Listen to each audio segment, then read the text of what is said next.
요즘 스마트폰 많이 사용하시죠? 스마트폰으로 음악, 동영상, 게임 등 모든 걸 할 수 있는 세상인데 이게 다 인터넷 덕분이에요. 인터넷 사용하기 위해 메가 통신사의 인터넷 접속비 얼마나 내시죠? 문명인이 되기 위해 보통 한 달에 25,000원에서 4만원 정도 되고 초고속 인터넷 사용할 겁니다. 하지만 앞으로는 이런 돈을 내고도 문명인으로 살지 못할 수도 있다고 해요. 왜냐면 정부가 망사용료 관련 법안 만든다고 난리거든요. 이것 때문에 구글과 유튜브에서 망사용료 법안 반대 서명운동까지 추진하고 국회의원과 통신사들이 한다 버리려고 하는데 뭐가 맞는 말인지 모르겠어요. 사람마다 망사용료를 내야 할 대상이 일반 시청자가 내야 한다. 아니다. 이건 영상 제작자인 크리에이터 대형 플랫폼이 내는 거다. 그러니 시청자는 아무 상관없다는 의견으로 갈리거든요.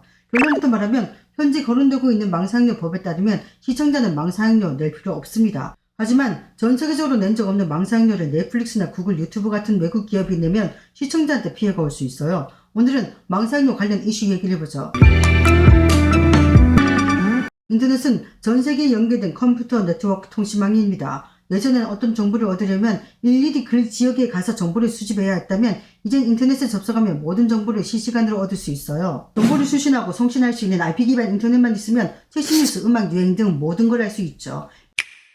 인터넷은 1950년 컴퓨터가 개발되면서 시작됐습니다. 영국인 크리스토퍼 스트라치는 어떻게 하면 컴퓨터가 시간을 동기화할 수 있을까 연구하기 시작했고 이게 인터넷의 기본이 됩니다. 이후 폴바란이 메시지 블록 데이터를 기반으로 분산 네트워크를 제안했고 아파는 메리트 네트워크 같은 패킷 교환망의 다양한 데이터 교환 방식을 이용하기 시작했죠. 그럼 우리나라는 언제부터 인터넷을 사용했을까? 한국의 인터넷 사용은 많이 늦을 것 같지만 미국에 이어 세계에서 두 번째였습니다. 1982년 정길란 박사의 주도로 서울대 한국전자통신연구원과 국민전자기술연구소가 TCP/IP를 이용해 1200bps 전화선을 연결한 SDN이 인터넷의 시초였죠. 이 길로 정길란 박사는 인터넷 소사이어티 명예정당에 올랐어요. 망사용료 관련 이슈엔 꼭 ISP, CP 얘기가 나오는데요. ISP는 인터넷 서비스 제공자, 즉 미국의 AT&T, 일본의 NTT, 인도의 타타, SK, KT 같은 통신사고 CP는 네이버, 카카오, 넷플릭스 같은 콘텐츠 제공자죠. 물론 구글, 유튜브, 트위치, 페이스북 같은 초대형 CP도 여기에 해당됩니다. 우리가 통신사에 내는 인터넷비는 접속료인데요. 망사용료 얘기할 땐 보통 접속료와 망을 얼마나 사용하는가에 따른 사용료까지 포함해요. 하지만 오늘 달로 얘기해서 망사용료는 트래픽량에 따른 망 이용료라고 보시면 됩니다. 어떤 유튜브 영상 뉴스에서 망사용료 관련 법안이 통과되면 그 게임을 많이 하는 사람이 그 게임을 사용한 만큼 요금을 내야 한다고 하더군요. 뭐 쓴 만큼 내야 한다 그런 거겠죠. 하지만 일반 소비자에겐 해당 사항 없습니다. 왜 그런지 지금부터 알아볼게요. 지금 국내 ISP가 외국 CP에게 망사용료를 내라는 이유는 세 가지입니다. 그 첫 번째가 국내 유명 플랫폼이 이미 망사용료를 내니까 역차별과 망중립성에 따라 외국 CP인 구글, 넷플릭스, 유튜브도 망사용료를 내야 한다는 주장이죠. 망중립성은 데이터베이스 보유자, 인터넷 주소 보유자, 컨텐츠 제공자, 컨텐츠 이용자, 통신 사업자와 통신기기 이용자 등 트래픽을 유발하는 모든 주체가 동일하게 비용을 내야 한다는 주장인데요. 최근 과도한 트래픽과 망 제공 사업자의 수익성, 망 제어 기술 발전으로 망중립성의 논의가 본격화되고 있죠. 망중립성에 따르면 통신사가 이용자와 컨텐츠 사업자에게 이중요금을 받을 수 있어 소비자가 요금 관련 고지서나 결제 관련 부분을 좀 더 주의 깊게 관찰할 필요가 있습니다. 지금 국내 통신업계가 망중립성을 주장하며 다수의 국회의원들과 망사용료 법안을 추진하자 전 세계 관계자들이 우리나라를 주시하고 있어요. 왜냐면 해외에선 기업과 기업 간 거래도 접속료만 지불할 뿐 트래픽량에 따른 사용료를 지불하지 않거든요. 그동안 인터넷 통신망은 전 세계 상호협력으로 구축한 일종의 공유자산이라 망사용료를 내지 않는 게 국룰이었죠. 그래서 미국 기업은 미국 통신사에게 접속료를 지불하고 한국 기업은 한국 통신사에게 접속료를 지불했습니다. 근데 최근 들어 트래픽 처리 비용 문제가 발생했죠. 예전엔 한국 사람들이 국내 사이트 영상을 많이 찾았다면 요즘은 넷플릭스, 유튜브 등 외국 사이트를 많이 찾거든요. 이때 문제가 생깁니다. 한국 유튜브 이용자가 미국 유튜브 서버에 접속할 때 한국 ISP는 해외 통신망을 경유해서 미국 서버에 접속하는데 이때 한국 통신사는 경유한 해외 통신사에 접속료를 지불해야 하죠. 왜냐면 낮은 티어인 ISP가 높은 티어인 ISP에 접속할 때 접속료를 지불하는 게 국제적인 관행이니까요. 한국 통신사는 KT가 2티어, 그 외 통신사는 2.5티어라 1티어인 미국 ISP에 접속료를 내야 합니다. 하지만 1티어인 미국 통신사는 미국인들이 한국 사이트에 접속해도 2티어인 국내 통신사에 접속료를 내지 않죠. 이게 국제적인 관행이었습니다. 근데 2021년 4분기 국내 총 통신 트래픽의 구글 27.1%, 넷플릭스 7.2%로 유튜브 넷플릭스 동영상 트래픽이 타 기업보다 압도적으로 많았죠. 네이버 2.1%, 카카오 1.2%니까 거의 10배나 많습니다. 이것 때문에 글로벌 CP들이 콘텐츠 전송 속도를 높이기 위해 한국 인터넷 사용자와 가까운 곳에 캐시 서버와 CDN을 설치해줬죠. 이게 뭐냐면 한국인을 위해 한국인이 많이 찾는 영상이나 게시물 등을 따로 서버를 만들어서 제공했다는 겁니다. 구글은 한국 ISP 3사에 캐시 서버를 제공했고, 페이스북은 KT, 넷플릭스는 KT와 LGU 플러스에 캐시 서버 CDN을 설치했으며, 디즈니는 CNN 방식으로 돌아갔죠. 한국 사용자가 CDN과 캐시 서버를 통한 외국 영상이나 게시물을 봐도 한국 통신사는 해외 통신망을 격려하지 않아서 미국 통신사의 관련 영상에 대한 접속료를 안 내는데요. 그런데도 한국 통신사들은 남는 게 없다며 외국 CP에게 망상료를 내라며 난리치는 상황이죠. 여기서 재밌는 건 넷플릭스가 통신사에게 한국을 위한 캐시 서버 CDN을 만들어준다니까 SK는 넷플릭스와 한번 싸우려고 했는지 이걸 거절했던 겁니다.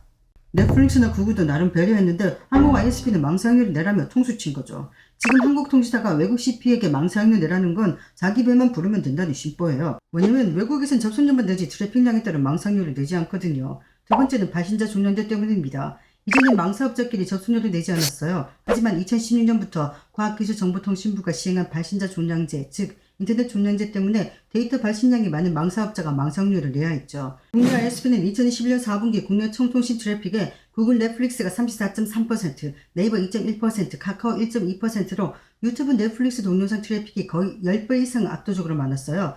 상황이 이런데도 국내 CP인 네이버가 2017년 1,100원이 넘게 국내 통신사에 망상료를 냈고, 카카오가 2016년 300억 원, 아프리카TV가 150억 원을 국내 ISP에 망상료를 냈지만 해외 CP들은 무임승차한다며 망상료를 내라는 주장인데요. 이건 좀 억지죠. 어떤 기사인 미국, 프랑스, 일본 등 세계 주요국에서 통신사와 분쟁을 겪은 뒤 망상료를 냈다는 얘기가 있는데요. 이 경우는 좀 다른 경우입니다. 프랑스 통신사는 미국 CP에 대한 수요가 많아 트래픽이 증가하자 렉이 생겼는데 그 어떤 조치도 안 하고 그냥 바게트나 먹고 있었죠. 프랑스 이용자들이 불만이 생기자 미국 CP가 프랑스에 직접 서버를 짓고 프랑스 ISP 서비스를 이용하면서 미국 CP는 프랑스 통신사에 비용을 지불했어요. 하지만 한국은 한국 이용자들이 구글, 넷플릭스 등을 사용하면서 렉이 발생하자 한국 통신사가 직접 렉을 없앴습니다. 이러니 미국 CP가 프랑스처럼 직접 국내에 서버를 지을 필요가 없고 망상료도 낼 필요가 없는 거죠. 세 번째는 국내 ISP가 계속 적자라 해외 CP에게 망상료를 받아야 한다는 주장입니다. 국내 통신사들은 구글과 넷플릭스의 트래픽량이 거의 40%를 차지해서 해외 ISP에 지불할 돈이 많다고 했는데요. 원래 국내 소비자들이 구글과 넷플릭스를 많이 이용하면 국내 통신사가 1티어인 해외 통신사에 지불할 돈이 많은 건 사실이죠. 하지만 구글과 넷플릭스가 국내 사용자를 위해 자주 찾는 캐시 서버를 따로 만들어줘서 국내 통신사가 해외 통신사에 지불할 돈이 줄었는데도 구글, 넷플릭스에게 망상료를 내라는 건 억지죠. 국내 통신사가 정치가들과 손잡고 이대로 서울역 가겠다고 주장하는데요. 국내 ISP가 적자라는 건 새빨간 거짓말입니다. 2022년 국내 통신사 2분기 영업이익을 보면 SK가 4,596억 원의 영업이익을 챙겼고 KT는 4,592억 원의 영업이익을 얻었으며 LG U+ 또한 2,484억 원의 영업이익을 챙겼거든요. 게다가 우리나라 인터넷 접속비는 파리의 8.3배, 뉴욕의 4.8배나 많아요. 2017년 3, 4분기 메가bps 중간값 기준 서울에서 인터넷 접속하면 3.77달러인데 파리는 0.45달러, 뉴욕은 0.78달러로 다른 나라에 비해 많이 받고 있죠. 망상료 관련 법안이 통과되면 생길 일, 영상 화질의 질이 떨어진다. 지난 9월 아마존이 운영하는 세계 최대 인터넷 방송 플랫폼 트위치에서 국내 서비스 영상만 영상 시청 최대 화질을 720p로 제한한다고 발표했죠. 유튜브도 프리미엄 이용료자가 아니면 4K 화질을 이용할 수 없을 거란 얘기가 있는데 아직까지는 프리미엄을 쓰지 않아도 이용할 수 있지만 언제까지 그럴지는 모르겠네요.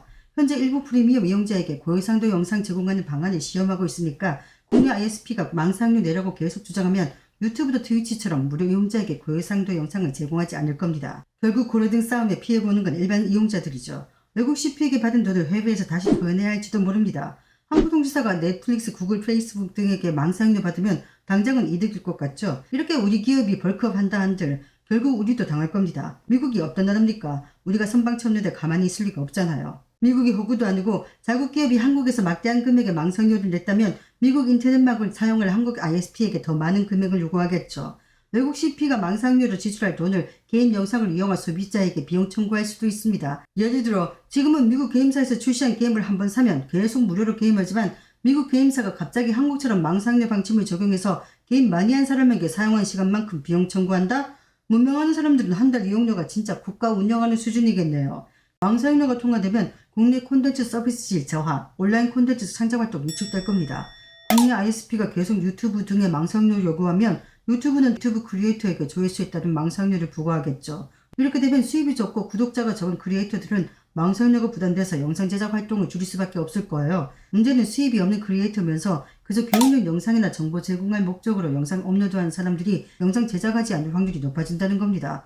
수입도 없는데 만약 조회수가 많아서 망상료를 내야 한다? 이거 억가죠. 영상이 업로드되지 않으면 공짜로 얻을 수 있는 정보가 줄어드니까 이래저래 소비자만 손해볼 수밖에요. 현재 망상료 관련 법안은 유튜브와 시민들의 반대 여론에 잠시 소강 상태인데요. 국회의원 사이에서도 망상료 관련 법안을 만들어야 한다, 아니다, 좀 더 지켜보자는 입장으로 갈립니다. 여론이 이러니까 국회와 관련 업체 가방이 일부 의원들이 망상료가 안 되면 망고도화 기금 조성 관련 법안을 만들자며 발의 준비하는데요. 망고도화 기금 조성 관련 곳자는 일정 규모 이상의 대형 CP들이 펀드 출자해서 망유지 관리 비용을 감당하게 하는 겁니다. 이것도 포장지만 바꿨지 망이용료와 같은 말이죠. 하지만 망고도화 기금 조성 관련 주장은 국내 ISP와 외국 CP 모두 대체 뭔 소리냐는 분위기입니다. 국내 통사는 기금 얘기가 글로벌 CP에게 망이용료를 안 낼 핑계만 준다는 주장이죠. CP학교 관계자는 ISP는 기간통신사업자고 CP는 부가통신사업자인데 같은 이유로 망기금 부과하는 건 부당하다는 주장입니다. 미국 유럽인 많은 기금 조성은 망이용이 힘든 지역에 공동설치 분담하자는 얘기인데 한국은 망이용 대가 차원이라 반대하고 있죠. 글로벌 CP들은 지금 논의되는 망고도화 기금은 규모와 기금 부담할 사업자 기준도 없고 게다가 망고도화는 ISP의 몫이지 CP 책임이 아니라 주장하고 있는데요. 여러분은 망상료와 망고도화 기금 조성에 대해 어떻게 생각하시나요? 지금까지 지식궤도의 매드였습니다.